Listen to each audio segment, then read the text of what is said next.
I'll read one poem and the introduction from While Swimming at Scarwether Sands. Introduction. Warfare, piracy, wrecking, the weather, and yes, swimming dominate this writing. All locations are explicit, centered on Scarwether Sands and Scare Point, close to the resort of Porthcawl in South Wales. The Ordnance Survey references will allow walkers and swimmers to explore these places. But be warned, the terrain is difficult and the tide can be lethal. Remember, the Bristol Channel has the second highest tidal range in the world. Yet exploring here is fascinating, especially as a warming climate and rising sea levels mean new discoveries for beachcombing, because all readers have always been wild swimmers and beachcombers. And of course, they have to learn to read the tides, both high and low. As these writings state, every 12 hours it all begins again.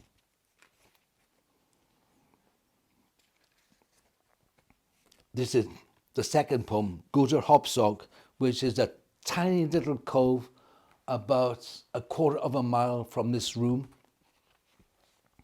filled with pebbles, and once something else. And that something else was a dead porpoise. And the poem begins with the Ordnance Survey reference, which I wouldn't normally read these, but as it's a very short poem, I'll add it. Category, a geographic feature. Type, other coastal landform. Latitude, longitude, 52 degrees, 28 minutes, 51 north, 3 degrees, 43, 15 west, eastings, northings, and a long, unpronounceable coding. But I was very keen to put the Ordnance Survey references in so people can get to these sometimes inaccessible places. Guter Hopsog. We needed wood, so I descended the moraine beside this inlet, its pebbles almost impossible. But I knew, after a while, something had died here recently, and there it was, beside my driftwood stack, a black-skulled porpoise, piebald, ripe, and discarded by its element, eternal purpose served by this dark sea deer, Atlantic acrobat, a last harbour here at Hopsog, wood and weed its pyre, which I've seen burn green as iodine. Then, 12 hours later, it all begins again.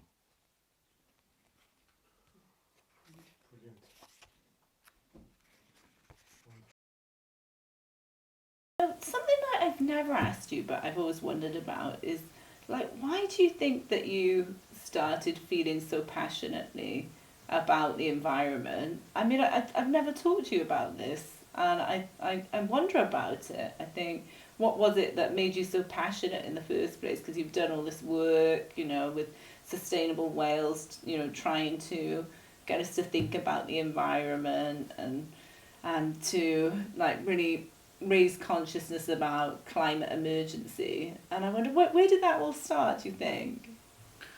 On the 3rd June 1977, Right. I walked into a pub called the Three Horseshoes in Bridgend, and Margaret Minhinnick was sitting, Margaret Bates was sitting with a friend, a school teacher friend, and I sat down beside Margaret. Yeah. And we got talking, and I asked Margaret, what do you do? I'm a home economics teacher, and I said, oh, that sounds great. What's the best thing about your job? I get the children to cook things I particularly like, and if they're good, I can take them home and I can share them with other people. Yeah. And then she asked me, well, what do you do? And I said, well, I go round in a van, in the back of a van, and with a Welsh Terrier, my grandfather and my cousin from Pennerby, and we collect waste paper, and we stop at lots of houses, and we are raising funds. Did you know that if you collect waste paper, you can make money from the collection? I said no. And then she asked, what do you call that then? And I said, it's recycling. Recycling. Oh, it'll never catch on. Now, that's a story I was going to tell at the 25th anniversary of Sustainable Wales, which was last week. Right, yeah. But I didn't tell it. Instead, I read some poems. But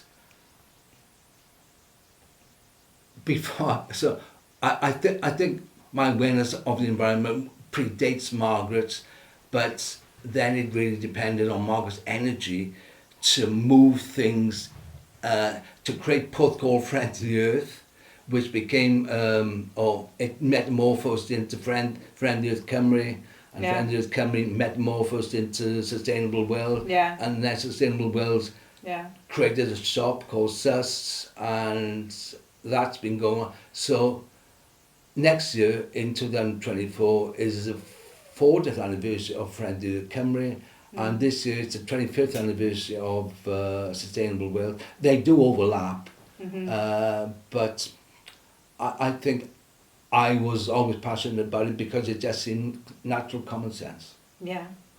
Not to throw away too many things, and not to spoil and pollute the air, the sea, and land, and things like that.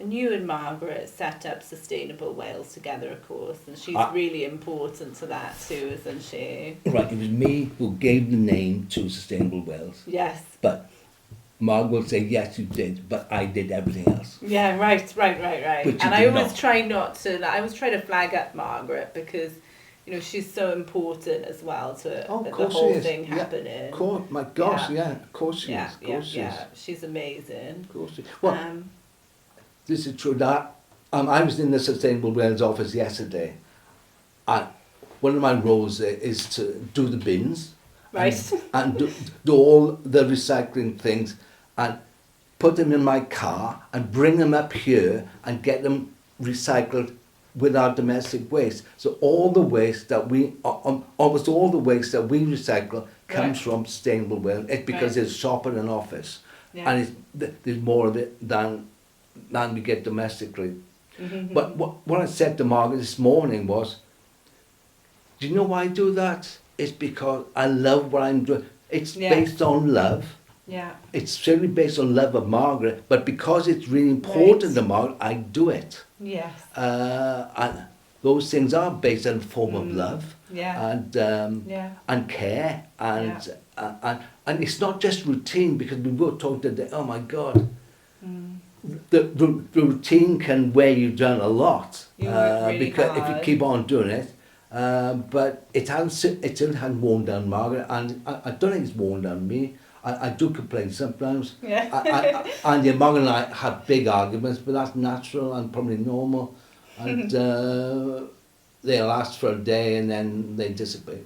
Yeah, so, but it's hard work what you're doing, indeed, and it's hard work kind of carrying around that feeling of that there is this climate emergency, and a lot of us are kind of sleepwalking into it, right? So I imagine that must be really hard to sort of just carry when you're doing that kind of work all the time, every day.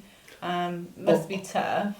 Oh, well, as far as I'm concerned, I think we've had it. And well, we have like discussions about this, don't we? Yeah. But I'm still a bit hopeful, but I know you are not. No, I think it's going to get worse for a lot of people. And it will never get better for a lot of people, ever. It'll get worse for a lot of people.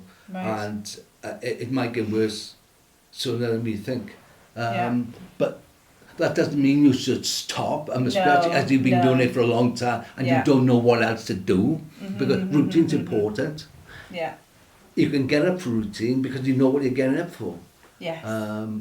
Yeah. But yeah, it is.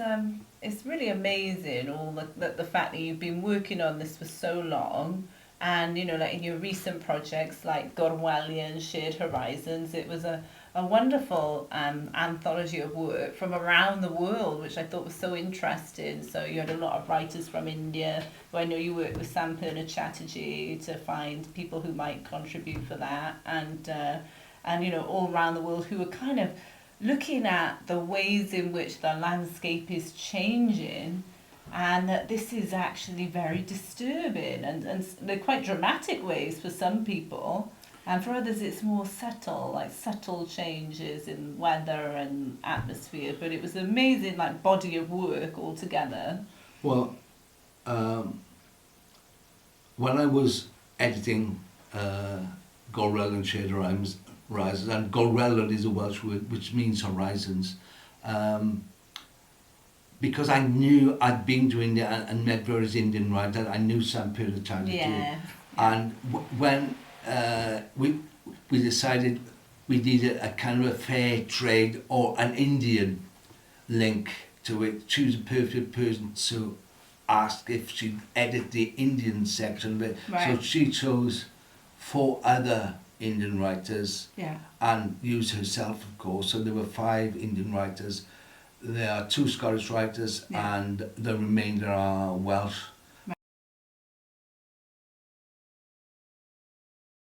Well, Castle Morlais is a surprising place for many people because it's never existed as far as they're concerned. I never knew it existed until I saw it on a map, an old map. Castle Morlais means Morlais Castle. In a way, Morlais means the voice of the sea, so I can understand why they call the castle that. But people say it's linked possibly to Florence Nightingale, to wreckers, to piracy, to various other things, but nobody is ever sure where or what it was, because no one has ever actually located it. And I'm obviously fascinated by that because I've written a poem about it, although I've never been there, I'll never be there. I think it's the first poem in that anthology called While Swimming at Scarlet Sands. And I think I say in there, in the first verse, all the links it has, but because I titled this While Swimming, and I'm not a swimmer, so my swimming is part of my imagination. So all through this book I swim, I'm using my imagination. If I actually fell in the water, I'd drown. But thus I rarely venture out to actually swim or attempt to swim. But if you can see as a metaphor, swimming as the use of your imagination, that's part of my imagination. And I think it's true about your fiction that a lot of the narrators are a bit unreliable. That you know you can sort of half trust what they say, and you know there's this sense in which you know they're not perfect characters either, and sometimes like the things they say and do are not, you know, they're complex and they're not perfect either. Oh well, I would say all my narrators are unreliable. All narrators that I would be writing of or through, Yeah. well, almost all of them would be unreliable, and you'd be silly to rely on them for the total truth, because I don't believe the total truth anyway. But yes, they are unreliable. But I think that's pretty obvious. I wanted to ask you about, Rob, is I'm fascinated by the way you return again and again throughout your books to this theme of delirium, hallucination, the various voices. They're feverish, drunken, they're doubting what they're seeing, they're often outright hallucinating and so on.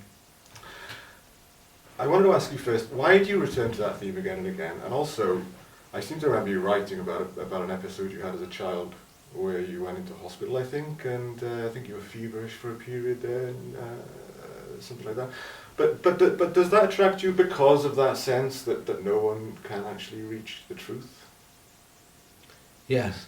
Also because of my personal experience with my father, who was in the army in Burma, and he came back with delirium, and he suffered from delirium every year for some years when he was back in peacetime. Also from my mother's example, she's a paranoid schizophrenic, and she comes from a family that manifests that form of illness, and part of that is delusionary behaviour, but the delusions are as real as we are. The cat that comes through the wall, the cat that lands on her bed, to her is a real cat, but nobody else can see it. The people who come to the wall are as real to her, and they're all part of her life. They're all dead. They're all dead, but they're part of her memory. And so it's important. When I was about 8 or 9, I caught meningitis and had to go to what was called an isolation hospital, which has now become a Sainsbury's supermarket in just north of Bridgend, near Sarn. And I remember that very well. I wrote something in the collection of essays called it's called Islands of Lightning, or Island of Lightning, and the essay is called What They Take, and it's about having 2 lumbar punctures, which are big injections in your back, and the golden fluid that fills that hypodermic syringe. I always wondered, what was that? Was that the essence of myself being taken away, or something like that? But yes, because of my father's delirium, because of my mother's delusionary behaviour, sometimes she's not delusionary, and because of my own delirium myself, which I encountered when I had meningitis, I've always been fascinated by it. Because I moved to a place called Porthcawl, which has a fun fair, and it has lots of things that appear delusionary. It's easy to write about those. I'm interested by this because my mother used to have a copy of this, and I remember reading it as a kid, and I absolutely loved it. So what's the story of this one? Well, both books belong together. When I started to read Ezra Pound, I loved his more lyrical passages, but was confused and bewildered, and ultimately probably turned off by his economic treatises, which he included in the cantos. Right. Now, these poems from the cantos have some marvellous lyrical writing, and that's why I enjoy Ezra Pound. Yeah. Because Ezra Pound has a marvellous reputation for translation or writing versions or Right. versions Yeah. of Chinese poetry. I don't think he learned Chinese poetry, but he made the most of cribs. Right. I picked up a book of Chinese translated poetry, Yeah. and have always enjoyed it, like Jude Brinkley Yes, has yeah, done. yeah. Loved it and continues to love it. Those translations might have been surpassed now, who knows, but it had a big effect on my writing, as did Pound. So both, and by coincidence, they're here together. That's just happenstance and coincidence. But I always had a marvellously soft spot for Chinese poetry in translation, Yeah. and also for Ezra Pound at his best, his lyrical best. I was Yeah. always confused by the other kind of poetry he wrote, but at his best. Yeah. Both are marvelous books, and that's why they're here in this room. Interesting. Just pick Yeah. those randomly off the shelf. Yeah, indeed. Things like that, and there's always hope for us, I think, and there should be optimism. And no, I don't think Portugal is at the edge of things, because everywhere is at the edge of things. Like, how is London or Cardiff or New York more central than Portugal? The world being a globe. Mm.